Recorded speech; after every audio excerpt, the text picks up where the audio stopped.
Hi guys, welcome back with me again in this channel.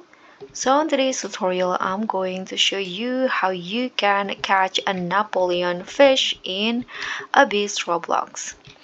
So the Napoleon is one of the fish spawned in spirit roots and it's big, so you need to have a perfect gear to catch it. First, for the tube, you need to at least have the Oxy Tube that you can get in the spirit roots. And for the guns, in here I'm using the wasted gun.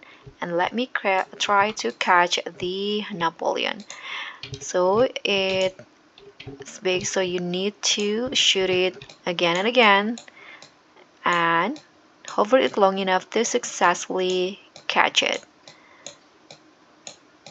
Okay, that's it. So guys, that's all from me. Thank you so much for watching. Don't forget to like, comment, and subscribe. And also click on the thanks. Bye.